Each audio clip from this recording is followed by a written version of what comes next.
Okay, any fellow Thasmin shippers out there? Anyone? Because we're so fucking back. Let's go. We got a brand new, in the year of our Lord 2025, brand new 13th Doctor Yaz Thasmin coded story. Did not expect to be saying this, but I guess I should have expected it, knowing Big Finish and all the different series that they hold under their umbrella. So today I'm going to be talking about Vampire Weekend. For some reason, I keep thinking it's called Roman Holiday. Is there another Big Finish story that's called Roman Holiday that's like popular or something? It keeps popping into my head as the name. But it's not. It's Vampire Weekend, which is a pretty funny name. But anyway, this is actually, believe it or not, even though I've been a Doctor Who fan for like almost 15 years, over 13 years at this point, this was actually my first Big Finish story. I've been collecting some for a while, been meaning to listen to them. Never have actually done so until yesterday when they dropped the new start of the new 13th Doctor and Yaz line of stories. The first one launched, and I was like, you know what, fuck it, I'm doing it day one. I saw some fellow Thasmin shippers going crazy on Blue Sky, and I was like, I'm going in. And it actually is interesting that this was my first Big Finish story, because I guess I had a misunderstanding of how Big Finish worked. Like, in my like head, they were audiobooks. Maybe I saw them advertised that way one time, and this is coming from someone who has no experience with Big Finish, so if you're gonna shit on me in the comments, I have not engaged with it whatsoever until now. I thought they were audiobooks, but they're not. They're most definitely more audio dramas, like audio plays, because there is no script description. There's only character dialogue and soundtrack and sound effects. And I think it's great because it really immerses you as if you're watching a full episode of the show, and you just visualize it yourself based on the details and the sound you're given. And I think it's really cool, actually, because everyone can visualize these stories in their own unique way, but it still feels like you're watching a brand new episode of Doctor Who. And it was a really surreal feeling to be watching a 13th Doctor and Yaz episode in 2025. And I'm going to say it right now. This is like going to be an incredibly hot take, but there were things I loved in Ncudi's era. Like, I've talked about it to death on this channel. I made so many videos about it, so go check those out if you want my full opinions. And despite how much I fundamentally hate the Timeless Child arc, and how it, in my opinion, fucking ruined like it was a show ruining development. They kind of like, you know, I don't think the show's gone forever just because of the nature of it or anything, or ruined forever, but Timeless Child arc fucking sucks. But I'm gonna say it right now.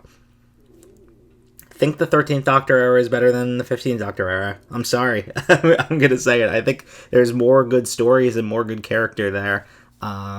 There's just too little of the 15th Doctor era to really give it a full, breath, even though there are some very solid stories in there. Yeah, so back to the story itself, Vampire Weekend. It was fun. It was harmless. I don't think it was great, but it was really cool to get a, like the way the experience of getting a new 13th Doctor and Yaz fully acted story that isn't reading a fanfic in 2025 was such a good experience. And so, like, it brought me back to my Blorbos, in a way. Like, just seeing 13 and Yaz, and they're like, they're not willing to say their full feelings and not listening to each other when it's just that shitty, that thick, syrupy, shitty tension. Like, it's back in full force. And this seemed to take place between the Timeless Child arc and Flux, is what I'm gathering. It seems like Graham and Ryan just left recently, fairly recently. So that's kind of the era that takes place. But the story was okay. Wasn't great.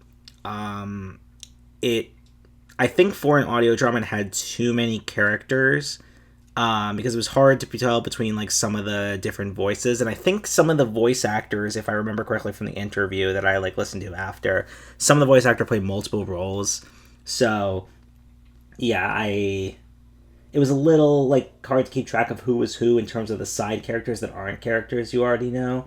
But not a big deal. I think it was just, a a very simple, harmless starting story for this new run of what I think is supposed to be like a good amount of 13th Doctor Yaz stories that are coming from Big Finish. So I did enjoy it in that sense.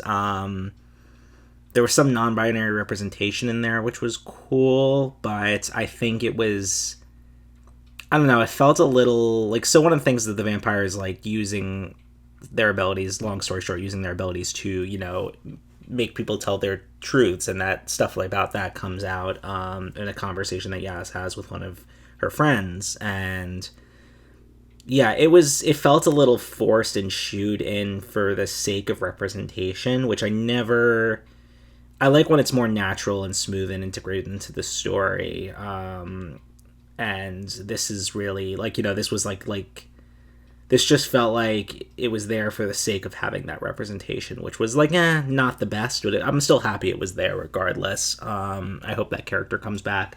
Their name I cannot possibly remember right now. I don't remember like anyone's name, but yeah, it's in 13. But funny bit that 13 had these chickens with her called, and she named them Ian and Barbara, and that's I get that now because I've been going through working my way through the first Doctor's era of Classic Who now, and you know I loved that little touch. It is fun to be reminded that it's weird and fun to be reminded that like 13 is the same person as 1.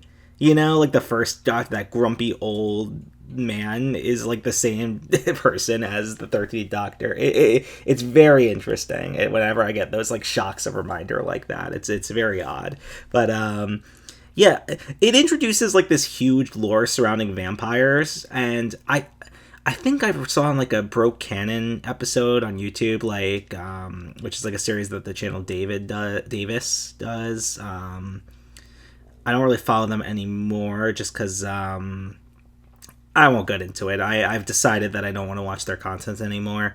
But I used to watch all of their Broke Canon episodes, and I think there was like a lot of, I think vampire lore and like the vampire race is like a big part of Big Finish, if I remember correctly. I could most definitely be wrong, but it's like throwing this like insane like high level vampire lore at us, like, and it does a job of like contextualizing and explaining it fully. But it's like, it's weird that like this wasn't a thing that was at all mentioned in the show, if I remember correctly. And yet it's like such like a big thing, like, oh, like the Time Lords and the vampires were at war for like thousands of years during the dark times, and it's still like an ongoing feud, and it's very interesting. It's like Dalek level lore shit, and it's about these vampires, you know, that are only appearing in Big Finish stories, I guess. It seems like they're seeding an arc with it. It seems like they're seeding a plot thread with it. There were some like hints at future things to come that I'm interested to see. But overall, you know, like it wasn't a great story. It wasn't like groundbreaking or anything, but I did enjoy it. I did enjoy it quite a bit, and I had fun. I was just fun, like, you know, spending time with my blowers again, feeling a fully acted, like what felt like watching an episode of their era in 2025. Like, I just really valued that and enjoyed that. So I'm excited to see what more. I'm going to probably listen to all of the fifth order and talk about the future 13th Doctor Yaz Big Finish stories. But I'm excited to dive into more Big Finish stories. I've like amassed a catalog over the years of like any stories that like interested me that were on sale. So I have a collection to go through, work my way through. I just haven't got around to it, but I feel like I'm more motivated to go around to it now that I really understand what Big Finish is and really get the nature of like this media, and I really value it and enjoy it. It really felt like I was watching an episode. I was able to close my eyes and just listen, and like they do such good audio work and sound work. There were points where the sound quality was so good that I literally was like looking behind. I was on a walk for listening to like the first half of it, and there were like points where there would be a thud or like a nature noise, and I'd like literally think it was near me in real life. That's how good the audio was. I also had noise canceling headphones on, so that could have been a part of it. But yeah, overall, I'm sold on this on Big Finish finally. I'm going to dive into some more stories. I'm excited for the future for Nerd Yaz stories. This story was like kind of meh, but it was just nice to be back with these characters again, so I'm not complaining too hard. It was harmless. So, yeah, that's about it. Thanks for listening.